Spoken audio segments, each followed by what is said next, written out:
Although these cases are specific to my constituents, the underlying fact pattern is essentially the same across the country.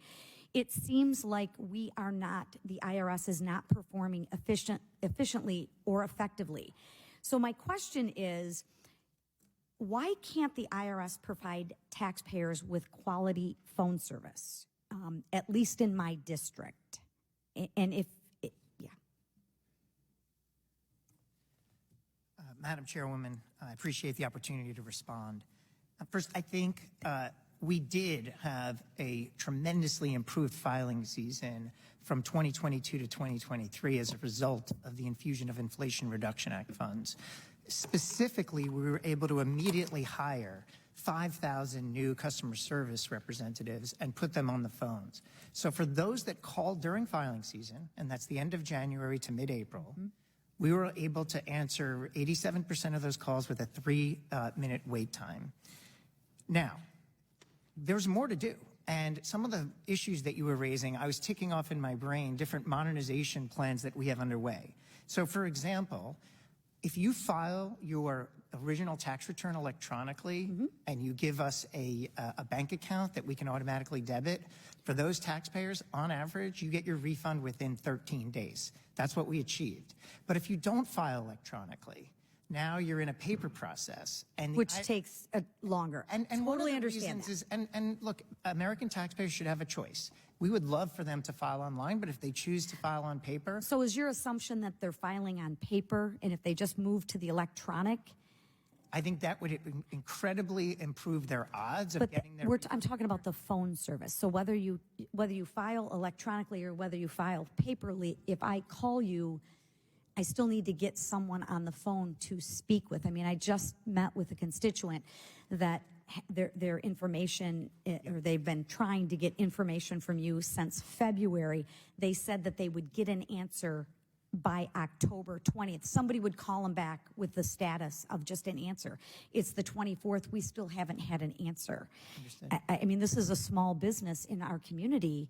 That has to do with customer service. Yeah, let me offer two things that will help. Obviously, adding more customer service reps, training them, that's all in process. The second thing that will help is modernizing our call center, investing in things like more callback options, like if you can sign up, we'll call you back in queue. It also means more automation. There are certain things that can be done by pressing buttons versus waiting for a human. And maybe your constituents need the human, but if other people in the queue can be deflected to automation. And one last point before my time is up. Go ahead. So I think what you're saying is if we can modernize our systems, people would get a return call faster. Yeah. And directionally. Okay. Absolutely. If that's the case, then why in the Inflation Reduction Act is only roughly $7 billion targeted to system modernization and taxpayer service, and the other out of the $80 billion, I mean, if that's the problem, goes to enforcement and operational support. With that, I'll yield back. Oh, I forgot. The chair now recognizes the ranking member, Mr. Mfume. Thank you very much, Madam Chair. Mr. Commissioner, you don't have an easy job. And it goes without saying that the more that this Congress can help you do that job, the better the performance for all Americans. We seem sometimes to forget that we continue to increase in population and yet want to decrease the funds that are there to apply services to those people. So, because we represent all of them, 770,000 in each of our districts, we're going to hear from time to time from people who, for whatever reason, would want better service. But I'm glad to be able to take the good news back that things are improving as a result of the Inflation Reduction Act.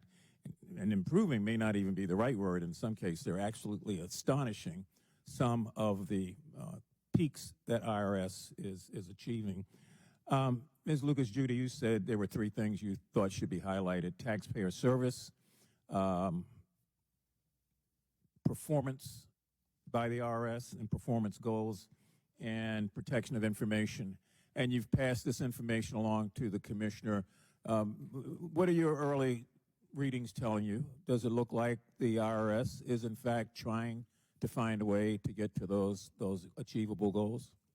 Yes, as you heard, the performance in the filing season, most recent filing season, was significantly better than in prior years. It does come at a cost, though, because the same people who are answering the phones are the ones who are processing returns and correspondence. And so we think it's important that there be a long-term strategy in place for dealing with issues like that. Thank you. Thank you. That's good news. And at some point in time, we ought to shout good news when it occurs. Madam Chair, I'm going to yield the balance of my time to the chairman of the full committee, the distinguished gentleman from Maryland, Mr. Raskin. Congressman Mfume, thank you very much for that, and thank you for your excellent remarks and for pointing out that it's only after decades of deliberate understaffing and underfinancing and political attacks that the IRS had grown so unresponsive and ineffective and vulnerable to rip-offs by big corporations and by the wealthiest people. But in the Inflation Reduction Act that we passed last year, unfortunately without any Republican support, the Democrats set about to increase the responsiveness of the IRS, to improve the effectiveness, and to advance equity there. The U.S. tax system is disproportionately targeted lower income taxpayers, giving preferential treatment to the wealthiest filers. When we passed the Inflation Reduction Act, it provided the IRS with resources to make certain that billionaires and large corporations would pay their fair share. Earlier this year, our committee held a hearing to examine GAO's 2023 high-risk list, which highlights the federal programs and operations most vulnerable to waste, fraud, corruption, abuse, and mismanagement. Enforcement of our federal tax laws has been on that list since 1990. For the last 33 years. In this year's update, GAO presented startling data about IRS audit rates for individuals between 2010 and 2019. Now, the dotted red line shows the audit rate for tax filers making $5 million a year or more. And you see the dramatic reduction in audits taking place of the wealthiest American citizens, less than 1% of the American people. Ms. Lucas-Judy, GAO identified that audit rates decreased for everyone. In other words, the IRS was much less efficient in general, but the dotted red line shows that it declined the most for people making the most money. Is that right? Yes. Okay. What has the Inflation Reduction Act done to your ability to actually do the audits and to crack down on tax cheating schemes? Well, I'll take that question, Mr. Chairman. I appreciate it. It makes all the difference in the world. I mean, the emphasis of the Inflation Reduction Act is that if you are middle or low income, you will receive better service. But if you are wealthy or a bad actor of any wealth, you will receive more scrutiny. That is the agenda that we are undertaking under the Inflation Reduction Act. So we're using the funds not to increase audits on middle and low income or small businesses. We're using the funds and are laser focused on... Well, why do some people not want that? Why is there a whole political lobby trying to undermine the effectiveness of the IRS? That is a big question, Mr. Chairman. I've been in and around the IRS for a long time. I find that we're often kind of the poster child of government, and when you're debating big government versus small government, we usually enter the argument. But I can tell you this. I've been at the IRS in this role now for 7 months.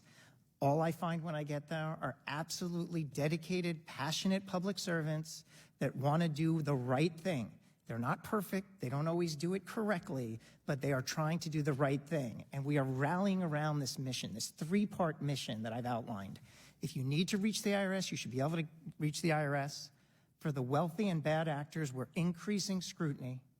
And third, we are going to help victims of tax scams. We're going to try to prevent them, and we're going to hold the perpetrators accountable.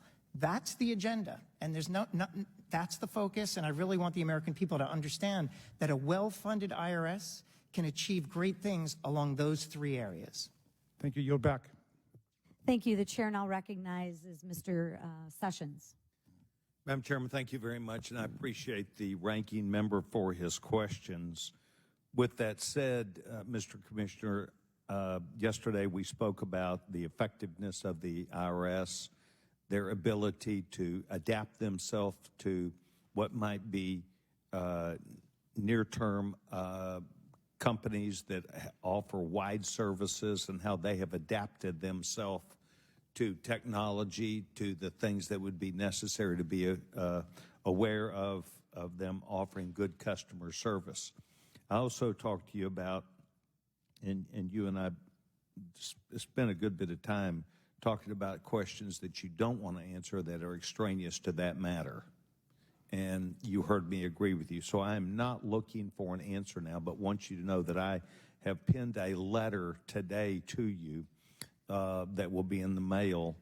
And essentially it goes back to some hearings that we have held here in our committee on testimony about IRS agents who were whistleblowers. And they brought up information that they had faced retaliation.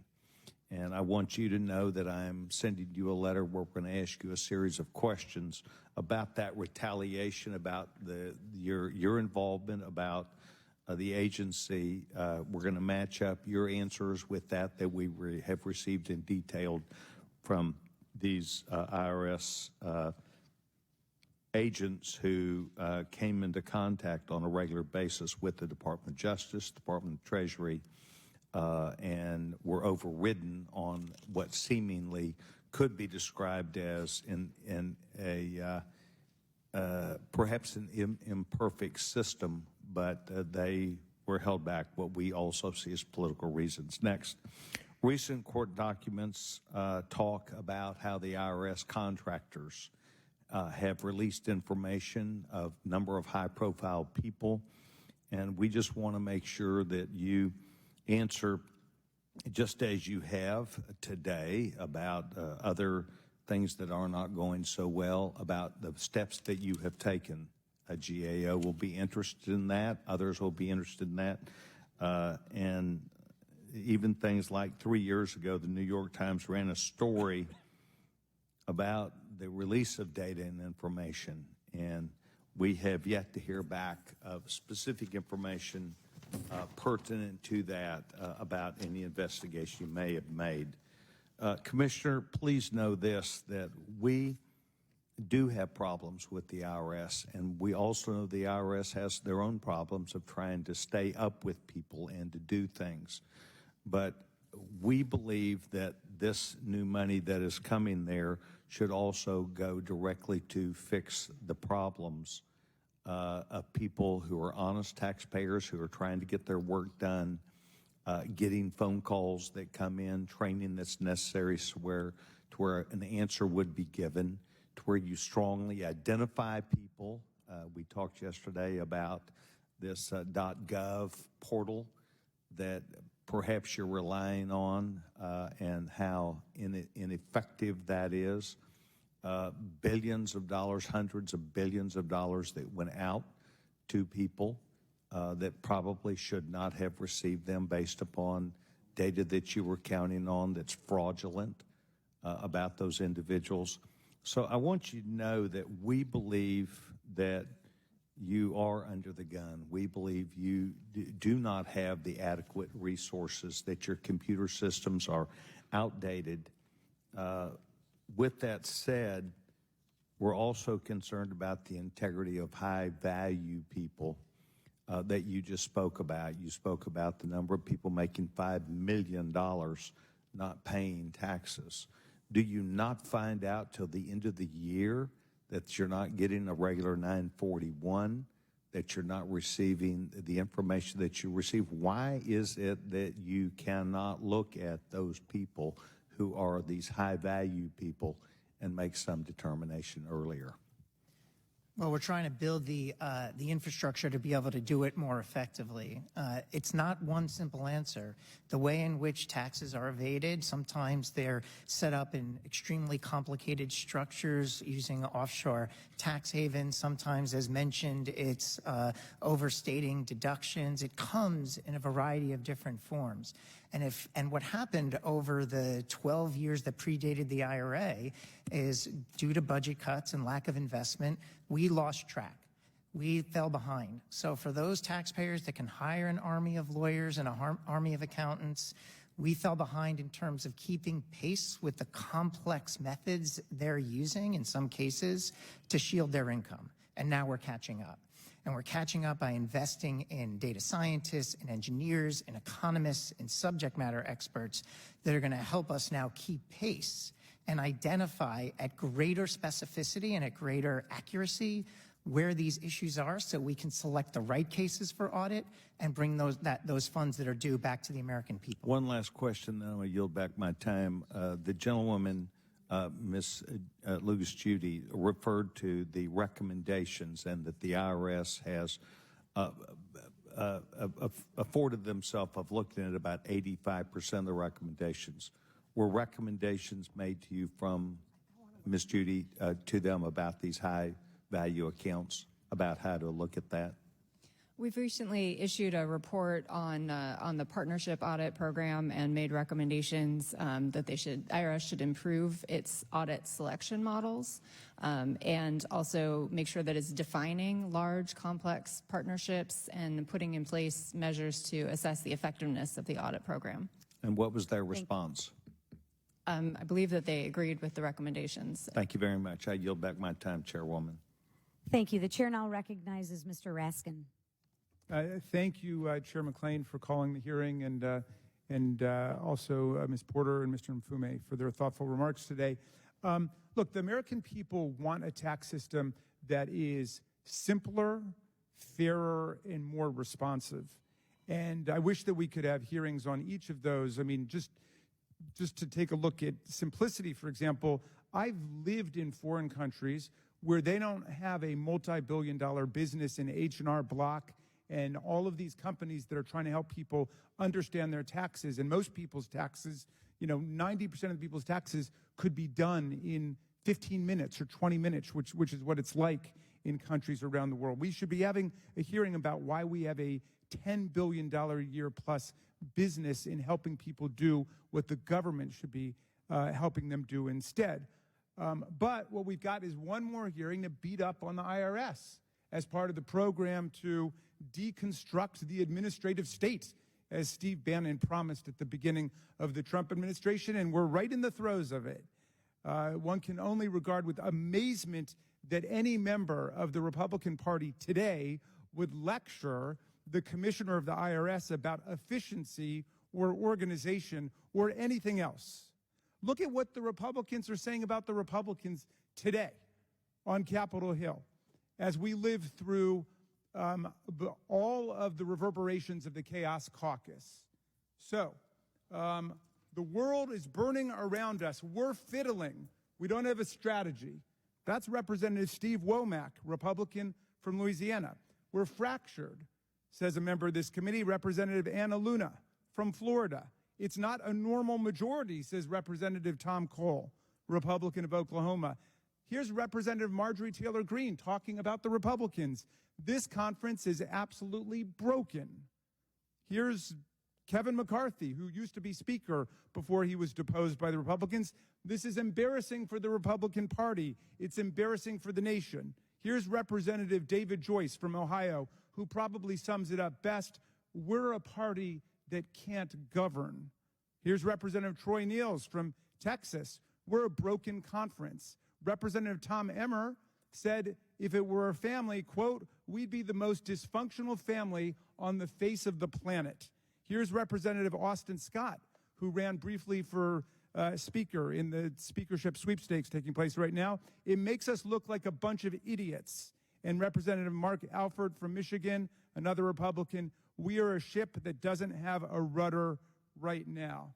So it would be great if we could actually get a Speaker of the House and a functioning House of Representatives so we could deal with these issues. Now, the implementation of the IRA shows that providing adequate resources to the IRS dramatically improves services to our people and the effectiveness of the overall mission. In the 2023 filing season, IRA investments allowed the IRS to create and adopt digital tools to process tax returns more efficiently. The agency greatly improved in-person service, service over the telephone, and online customer service.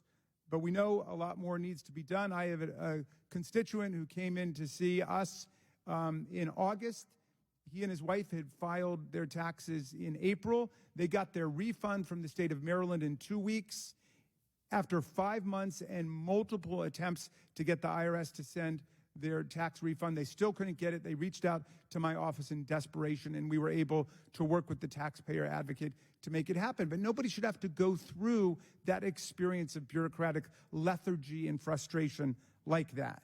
But we know that you're making improvements. It's moving in the right direction, but you're writing against a background of decades of deliberate underinvestment.